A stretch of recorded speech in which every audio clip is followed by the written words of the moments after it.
Assalamualaikum friends, welcome to Shadur Kitchen. இன்னைக்கு நம்ம சேனல்ல பார்க்க போறது என்னன்னா போன வீடியோல சொன்ன மாதிரி தந்தூரி ஃப்ளேவரை இன்ஃப்யூஸ் பண்ணி இன்னைக்கு ஒரு ஆஃப்கானி மலாய் சிக்கன் ரெசிபி தான் பார்க்க போறோம். எப்படி டக்குன்னு செய்யலாம்னு பார்த்தலாம் வாங்க. ஃபர்ஸ்ட் அதுக்கான இன்கிரிடியன்ட்ஸ் பார்த்தலாம் வாங்க. இப்போ ப்ரிப்பரேஷன் ஸ்டார்ட் பண்ணிடலாம். நான் இன்னைக்கு 300 கிராம் சிக்கன் எடுத்துர்க்கேன். போனோட தான் எடுத்துர்க்கேன். எடுத்து நல்லா வாஷ் பண்ணி அதுக்கு அப்புறமா ஃபர்ஸ்ட் உப்பு சேர்த்துக்கிறேன். 1 டீஸ்பூன் உப்பு சேர்த்துக்கிறேன். அப்புறம் 1.5 டீஸ்பூன் இஞ்சி பூண்டு பேஸ்ட் சேர்த்துக்கிறேன். அதுக்கப்புறம் 1 டீஸ்பூன் மிளகுத்தூள் சேர்க்குறேன். அப்புறம் ஒரு ஹாஃப் லெமன் பிழிஞ்சு விட்டுக்கிறேன். இன்னும் நம்ம சேனலை சப்ஸ்கிரைப் பண்ணாதவங்க சப்ஸ்கிரைப் பண்ணிக்கோங்க. அப்படியே அந்த பெல் ஐக்கானை கிளிக் பண்ணிக்கோங்க. அவ்வளோதான். இது எல்லாத்தையும் ஒரு வாட்டி நல்லா மிக்ஸ் பண்ணிவிட்டு ஒரு 20 மினிட்ஸ் மேரினேட் பண்ணி வச்சுருங்க. இப்போது கிரேவிக்கான மசாலா ரெடி பண்ண போகிறோம். அதுக்கு ஃபஸ்ட்டு மிக்ஸி ஜாரில் 1 கைப்பிடி அளவுக்கு கொத்தமல்லி, அரை கைப்பிடி அளவுக்கு புதினா, ஒரு 6 மிளகா சேர்த்துருக்கேன். உங்களுக்கு காரம் வேணும்னா இன்னும் கூட சேர்த்துக்கலாம். இதுக்கு வேறு மசாலாலாம் எதுவுமே சேர்க்க போகிறதில்ல காரத்துக்காக.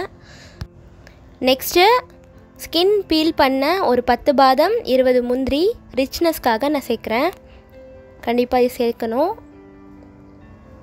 அதுக்கப்புறமா ஒரு பெரிய சைஸ் வெங்காயம் சேர்க்குறேன்.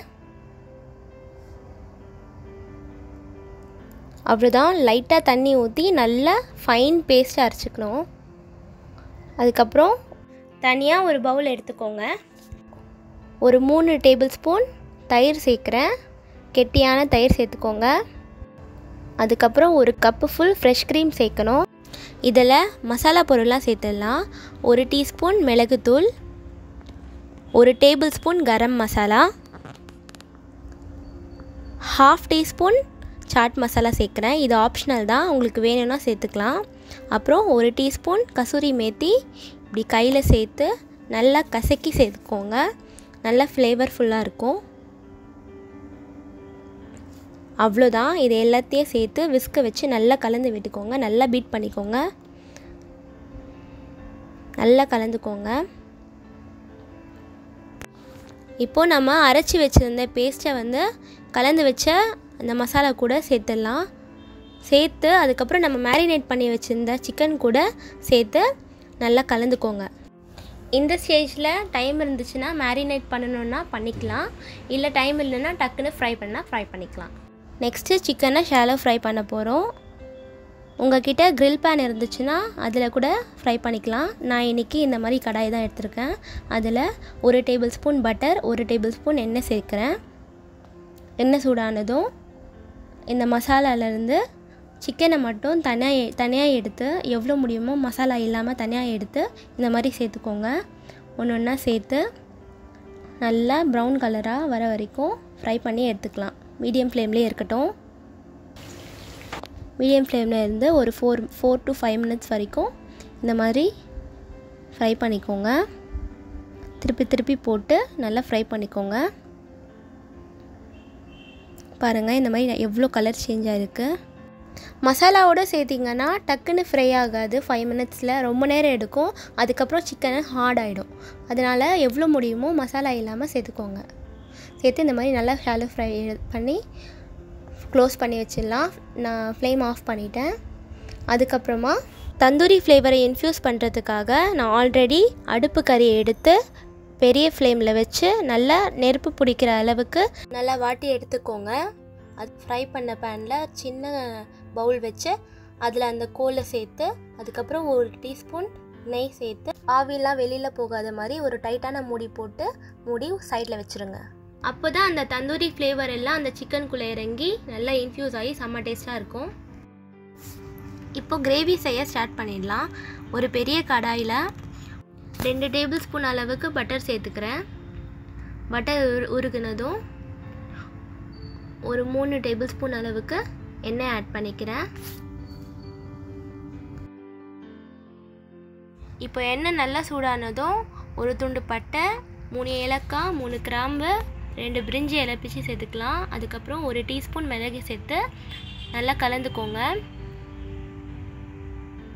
அதுக்கப்புறம் நம்ம சிக்கன் மேரினேட் பண்ணி வச்சுருந்தோம் இல்லையா, அந்த லெஃப்ட் ஓவர் மசாலாவே சேர்த்துக்கலாம். அதுதான் கிரேவிக்கு. சேர்த்து ஒரு வாட்டி கலந்து விட்டுக்கோங்க. ஒரு கொதி வந்ததும் அந்த மசாலா வாஷ் பண்ணி அந்த தண்ணியை சேர்த்துக்கிறேன். சேர்த்து மீடியம் ஃப்ளேமில் வச்சு இந்த ஸ்டேஜில் 1/2 டேபிள் ஸ்பூன் கரம் மசாலா சேர்த்துக்கிறேன். உப்பு செக் பண்ணி சேர்த்துக்கோங்க. இதில் இம்பார்ட்டன்ட் நோட் என்னென்னா, சால்டட் பட்டர் சேர்த்தோன்னா சால்ட் பார்த்து சேர்த்துக்கோங்க, இல்லைன்னா நார்மலாக சேர்த்த மாதிரி சேர்த்தா அதிகமாகிடும். நம்ம கிரேவி நல்லா கொதிச்சிருச்சு. இப்போது நம்ம இன்ஃப்யூஸ் பண்ணி வச்சுருந்த இந்த சிக்கனை அந்த கிரேவிக்குள்ளே சேர்த்துடலாம். நம்ம சேனலில் ஃபர்ஸ்ட் டைம் 500 வியூஸ் ரீச் பண்ணியிருக்கோம் மட்டன் பிரியாணியில். அதுக்கு ரொம்ப ரொம்ப தேங்க்ஸ் எல்லாருடைய சப்போர்ட்காக. இன்னுமே நாங்கள் மேலே வர்றதுக்கு உங்கள் சப்போர்ட் தேவைப்படுது. இன்னும் நிறைய பேர் சப்ஸ்கிரைப் பண்ணாமலே வீடியோ பார்த்துட்ருக்கீங்க. எல்லாருமே சப்ஸ்கிரைப் பண்ணுங்கள், சப்போர்ட் பண்ணுங்கள். சிக்கனை சேர்த்தாச்சு. ஒரு வாட்டி கலந்து மூடி போட்டு ஒரு 2 நிமிஷம் மீடியம் ஃப்ளேமில் இருக்கட்டும். அவ்வளோதான், நம்ம ஆப்கானி சிக்கன் ரெடி. கடைசியாக கொத்தமல்லியை சாப் பண்ணி மேலே தூவி சர்வ் பண்ண வேண்டியது தான். வாங்க கையோட டேஸ்ட் பண்ணி பார்த்துடலாம். சப்பாத்தியோட சேர்த்து காம்பினேஷனில் எப்படி இருக்குன்னு பார்த்துடலாம். இந்த கிரேவி சப்பாத்தி, பரோட்டா, ரொட்டி, தோசை, இட்லி, ஃபுல்கான்னு எல்லாத்துக்குமே ரொம்ப டேஸ்ட்டாக இருக்கும். இருங்க நான் டேஸ்ட் பண்ணி எப்படி இருக்குன்னு சொல்லிடுறேன். கையில் எடுக்கும்போதே அந்த தந்தூரி ஃப்ளேவர் எனக்கு வருது. மாஷால்லா, ரொம்ப நல்லா இருக்குங்க. நீங்களும் ஒரு வாட்டி ட்ரை பண்ணி எப்படி இருக்குன்னு கமெண்ட் பண்ணுங்கள். இன்ஷா அல்லாஹ் அடுத்த வீடியோவில் கறி வடையோடு உங்களை மீட் பண்ணுறேன். Bye bye. அஸ்ஸலாமு அலைக்கும். தேங்க்ஸ் ஃபார் வாட்சிங்.